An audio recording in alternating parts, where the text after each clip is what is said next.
So our impact and our reach is extending and expanding.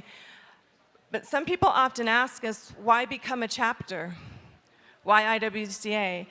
I'd like to have Amelia, while we're waiting here for a minute, just give her a brief reason on why IWCA and what forming an IWCA chapter means. Hi everyone, I'm Amelia Franklin. I'm from Australia. For me, forming an IWCA chapter in Australia as primarily a consumer country, we do produce coffee in Australia. It's very small. But as a consumer producer country, it's important for us as consumers that we were able to support coffee growers, not just coffee growers, the whole coffee value chain. And by being a part of IWCA Global, we're able to facilitate this. And for me personally, I really believe that women are our leaders in climate change and sustainable commodities and creating a future free of violence and where there's equality for all. And through being a part of IWCA, we're able to facilitate that with coffee. Thank you. I'm also going to invite China to come up, if you would, for a minute. And share your journey. And I think, Ted, if you wouldn't mind joining them on stage and talk about your role as an advocate for women's empowerment, I think you're very important to the story.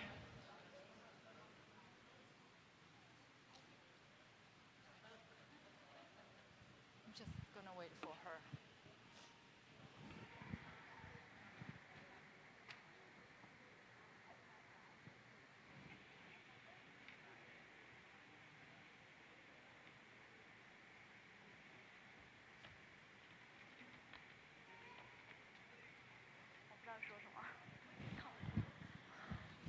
Hi everyone, my name is Catherine and I'm from China. Actually, I work for a green bean company and my role in China is to sell green coffee, which I contact with all the coffee roasters in China. And also we have coffee producers in China as well. And last month, Starbucks has bought all of their chains in China. It seems like Chinese market is seeming promising as the world coffee market. So, and also Chinese women work so hard. So I think it is very good that we have this chance to start this chapter in China, and we are very privileged to have Ted Lingo with us, and if he has something to say. Okay. Hello, everyone. My name is Su Chengcheng. You can call me Cici or Tina Laka.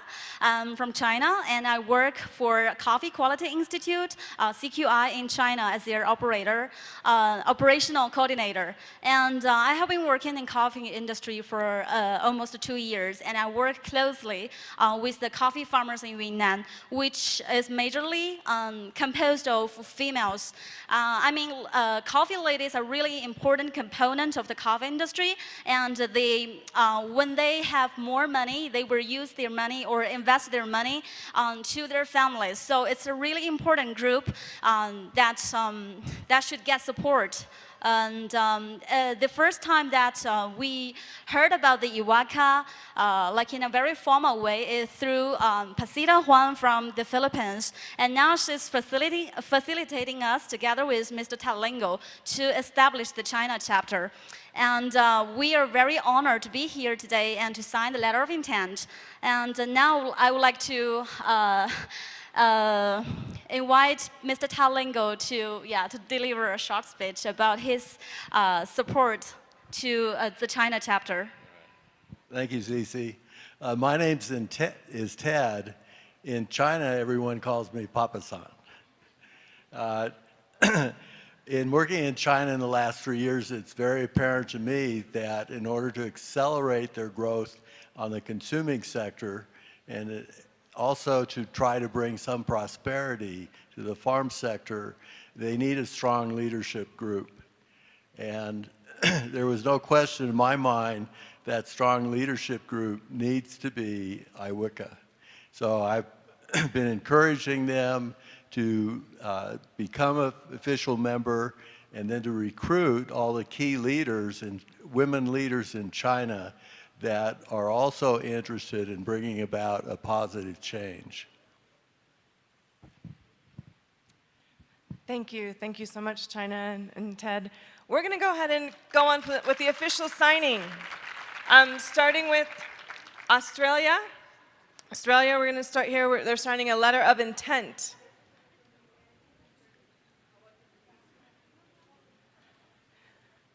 Amelia, where did you go? Oh, sorry. We're taking the photos here.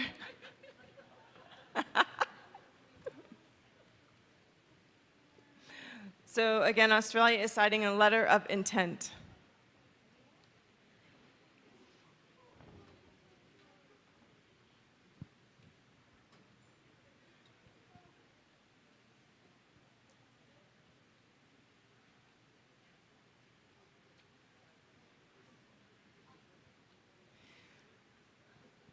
And I believe, Amelia, if I'm correct, this was 2 years, a 2-year process so far?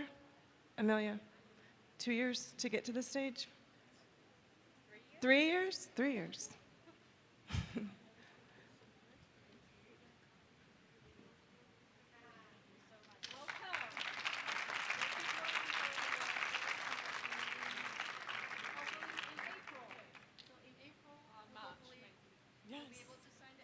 Yes. Great. Thank you.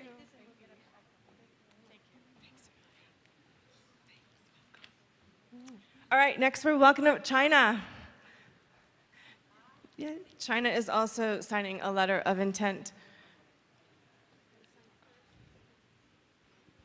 And I'm curious to know, how long did it take you to get to this stage?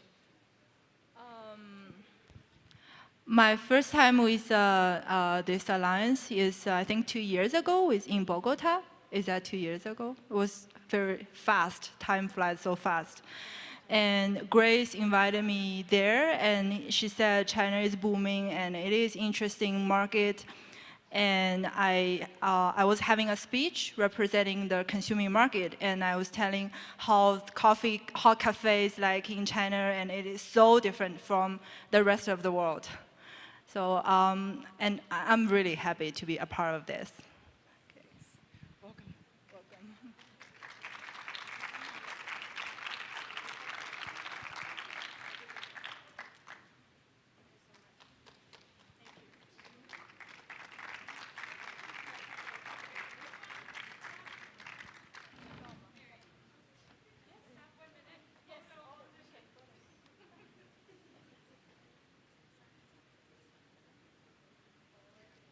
We're going to do that now.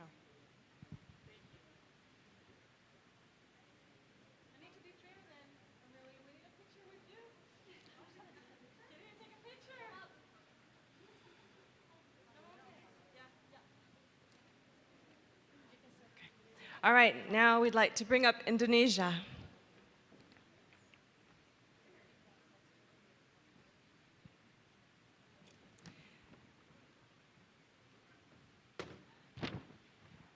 The Indonesia representative first learned about IWCA through Pasita Wan of the IWCA Philippines chapter. She encouraged her to participate in the 4th IWCA meeting in Colombia. That was in 2015.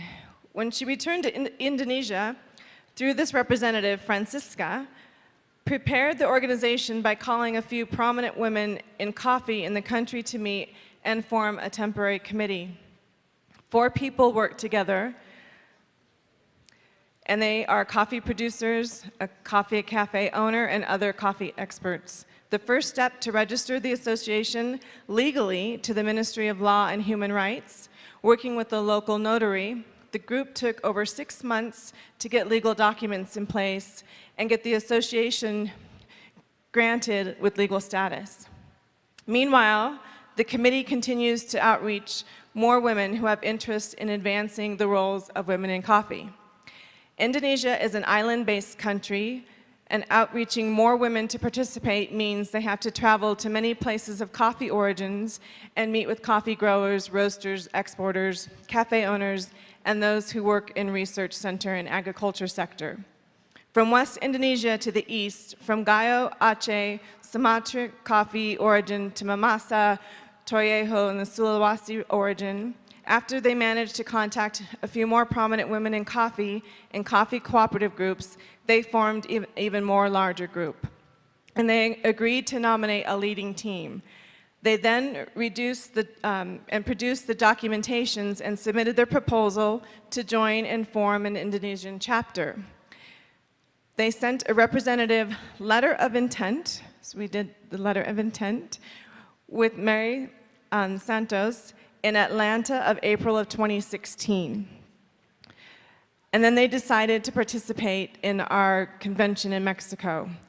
When they returned from the convention, they continued to strengthen the group, and they're working now on their strategic plan. But today, they become an official IWCA chapter.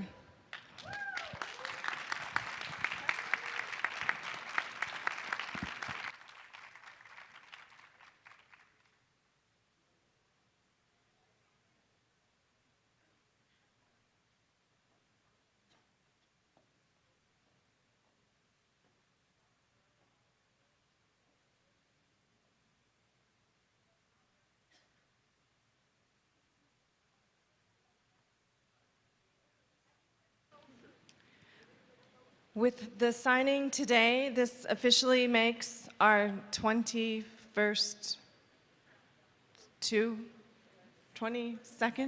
chapter. 22. Officially our 22nd chapter.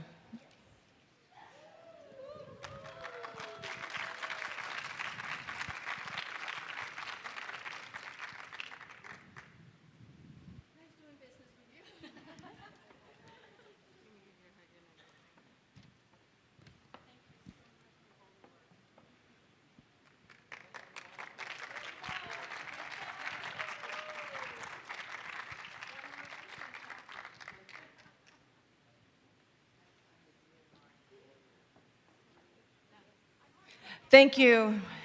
Thank you for, and welcome chapters and soon-to-be chapters. We're getting bigger, 22. So welcome back to the official program part. We are obviously running behind, so thank you for your patience. And we'll continue what we're calling session 3 in our Creating Gender Balance. We heard a lot yesterday about the importance of women in coffee. And we heard this morning about some of the programs, the partnerships, the policies, the principles that are in place to drive inclusion and empowerment. But as we know, women are still largely underrepresented all along the value chain, especially in areas that lead to economic and social development. In this next session, we're going to hear from Ted Lingle, who is now the Senior Advisor for CQI, and Joanna Figueroa from Coffee Kids. She's the new Executive Director. We're also going to hear from Renee Espinoza, who is with the Fire Dancer Coffee Consultants, and Carla Quinones, who is with the Perfect Daily Grind. They're all going to join us on stage and talk about why haven't some of these programs and policies led to the inclusion and empowerment we're looking for, and could it be because the market is not ready, or what are the barriers? So come on up.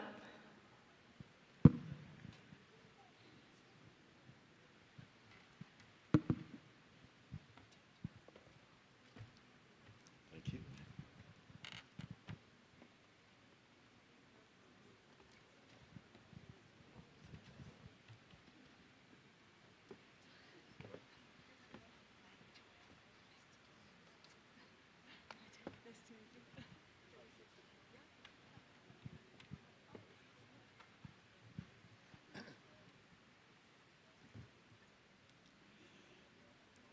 So this panel is about the broader question of, is the market ready for gender balance?